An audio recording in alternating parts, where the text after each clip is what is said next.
कितना आ रहा है? कह रहे कि ए बी सी 50,000 रुपये की पूंजी लगाकर एक व्यवसाय शुरू करते हैं। ए बी से 4,000 रुपये अधिक, जबकि बी सी से 5,000 रुपये अधिक निवेश करता है। 35,000 रुपये के लाभ में ए का कितना हिस्सा मिलेगा? यही सवाल है, ठीक है, यही है। अब आप यहां ध्यान से देखिए, क्वेश्चन ने कहा कि ए बी और सी, ए बी और सी तीनों ने मिलकर कितना पैसा लगाया? 50,000। तीनों ने मिलकर लगा दिया 50,000।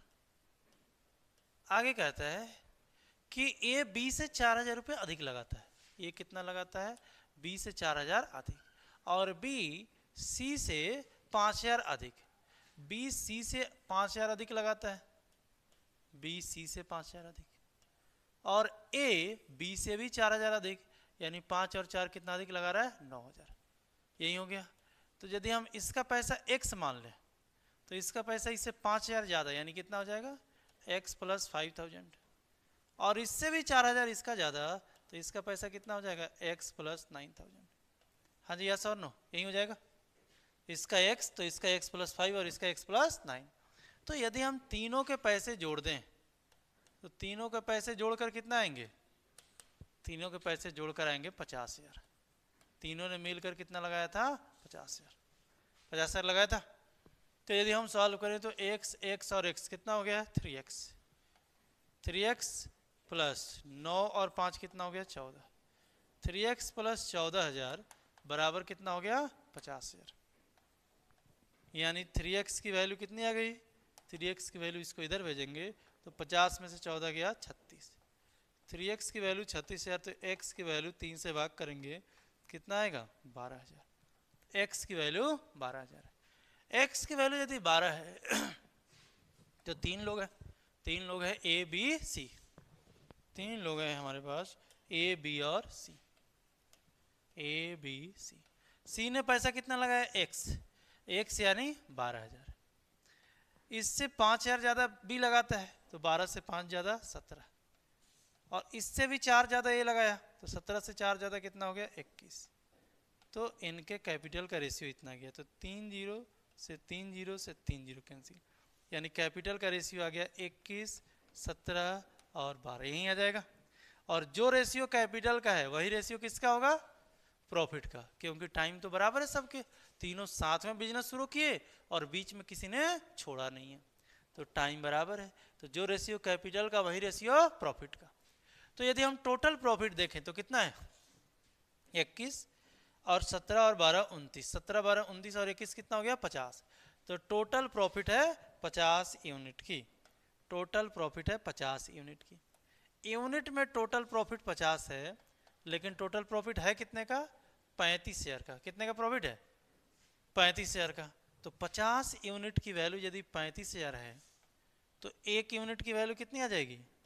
एक यूनिट की वैल्यू आ जाएगी 35,000 डिवाइडेड बाई 50। 50 से डिवाइड करेंगे कितना हो जाएगा? 700। तो एक यूनिट की वैल्यू कितनी? 700। और एक की वैल्यू यदि 700 है तो कह रहे हैं इसमें ए का हिस्सा कितना है? ए का हिस्सा कितना है? 7 यूनिट। एक की वैल्यू 700, तो 21 यूनिट की वैल्यू कितनी हो जाएगी? 14,700। तो इसका प्रॉफिट हो जाएगा 14,700। क्या क्लियर है सभी को? चलिए नोट कर लीजिए।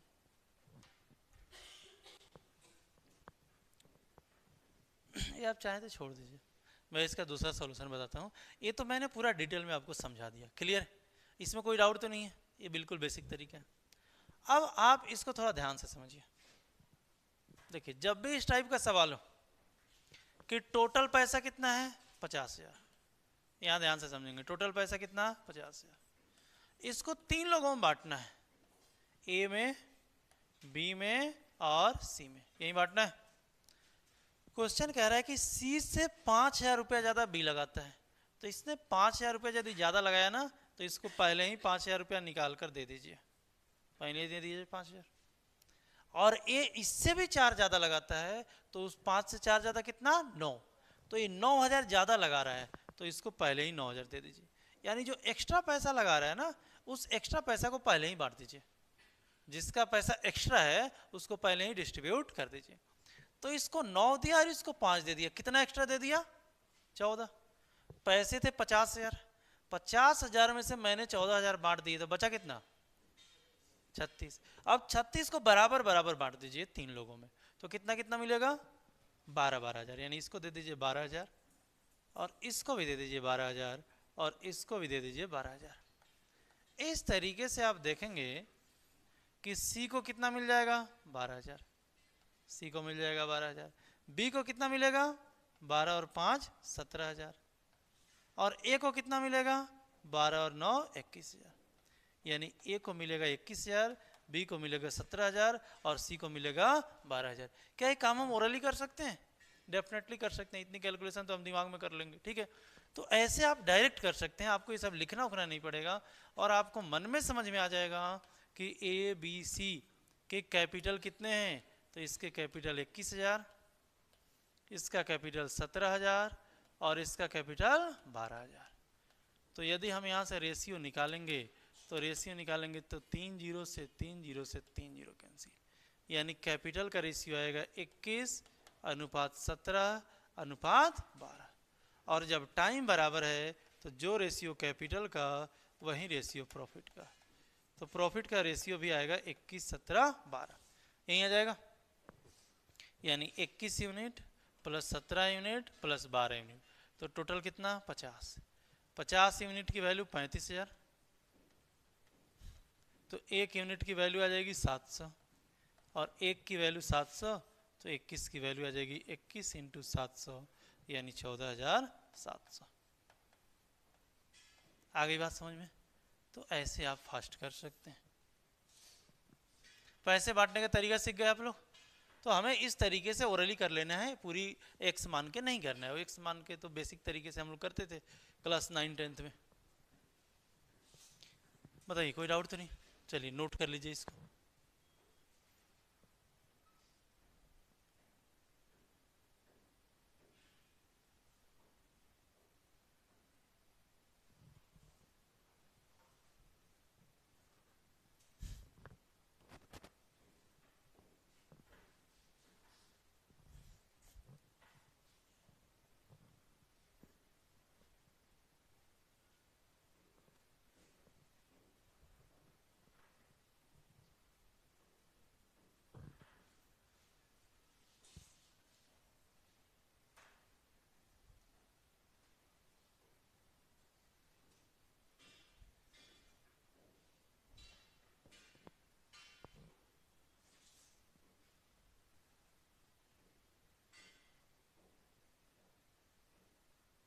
कर ली नोट आप लोग?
बताइए कितना आ रहा है। क्वेश्चन कर रहा है ए और बी ने 1500 और 2000 रुपये लगाकर एक व्यवसाय शुरू किया। 4 महीने बाद 2250 रुपये के साथ सी भी व्यवसाय में हिस्सा कर लिया।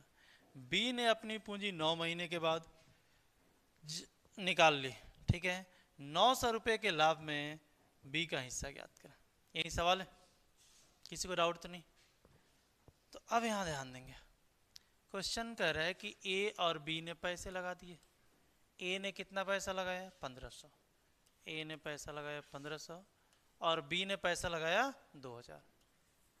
तो यदि हम कैपिटल देखें तो 1500 और 2000 है, यानी कैपिटल का रेशियो 5 से 3 बार और 5 से 4 बार। तो कैपिटल का रेशियो कितना है? 3 4। कैपिटल का रेशियो 3 4 है। कह रहा है कि 4 महीने बाद सी आ गया 2250 रुपये लगाकर। 4 महीने के बाद सी आ गया 2250 रुपये लगाकर। सी आता है 4 महीने बाद और इसने पैसा कितना लगाया है? 2250। ठीक है, तो यदि हम कैपिटल का रेशियो यहाँ से निकालें तो आप कहेंगे कि ये 25 से जाएगा 9 बार, 25 से जाएगा कितनी बार? 25 9 100 200, 25 हटे 200 और 25 छक 150, यानी कैपिटल का रेशियो कितना आ जाएगा? 6 8 9। इसमें कोई डाउट तो नहीं किसी को? ये काट देंगे ना, पहले तो एक एक जीरो काट देंगे और एक एक जीरो काटने के बाद 25 से 9 बार, 25 से 8 बार और 25 से 6 बार, तो कैपिटल का रेशियो इतना आ गया। अब कह रहा है आपसे कि बी ने अपनी पूंजी 9 महीने के बाद निकाल ली। ठीक है, तो बी का पैसा कितने महीने के लिए है? 9 महीने के लिए। बी का पैसा है 9 महीने के लिए। बी ने अपनी पूंजी 9 महीने के लिए निकाल ली, तो 900 रुपये के कुल लाभ में बी का हिस्सा ज्ञात करें। तो आप कहेंगे बी का टाइम कितना है? 9 महीने। बी का टाइम कितना है? तो बी ने बिजनेस की शुरुआत किया था, इसने अपना पैसा निकाला नहीं, तो इसका टाइम कितना रहेगा? 12 महीने। इसका टाइम हो जाएगा 12 महीने। और सी निकाला तो नहीं है लेकिन आया ही था लेट। कब आया था? 4 महीने बाद। तो इसका टाइम कितना हो जाएगा? 1 साल से 4 कम, यानी 8 महीने। बताइए क्या? अच्छा सॉरी, बी ने पैसा निकाला है। ओके ओके सॉरी, बी ने पैसा निकाला है। बी ने पैसा निकाला तो ए का टाइम कितना हो जाएगा? 12 महीने। पैसा तो बी ने निकाला 9 महीने बाद, तो बी का टाइम कितना? 9 महीने। और सी 4 महीने बाद आया था, तो इसका टाइम कितने? 8 महीने। किसी को डाउट नहीं? अब यहाँ से यदि हम प्रॉफिट की बात करें तो प्रॉफिट बराबर होता है कैपिटल इंटू टाइम। तो कैपिटल इंटू टाइम कितना हो जाएगा? 72। Capital into time 72, capital into time 72, यानी रेशियो कितना आ जाएगा? 1 1 1। रेशियो 1:1:1 आ गया। 1 1 1 का अर्थ है कि तीनों को इक्वल प्रॉफिट मिलेगा, तीनों को इक्वल मिलेगा। तो 900 रुपये को 3 लोगों में बांटेंगे तो प्रत्येक को कितना मिलेगा? 300। प्रत्येक को मिलेगा 300। या हम बोल सकते हैं इसको एक, इसको एक, इसको एक, तो टोटल कितना? 3। तो 3 यूनिट की वैल्यू 900, तो 1 यूनिट की वैल्यू कितनी आ जाएगी? 1 की वैल्यू आ जाएगी 900 डिवाइडेड बाई 3। 900 बटे 3 कितना हो गया? 300। तो 1 यूनिट की वैल्यू 300 है, यानी ए को 300 रुपया लाभ मिलेगा, बी को भी 300 और सी को भी 300।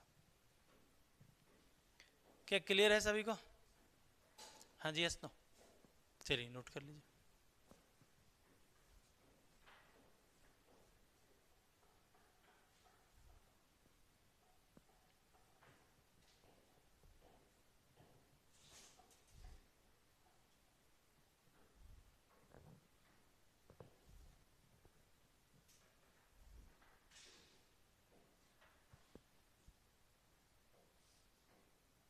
कर लिए नोट आप लोग?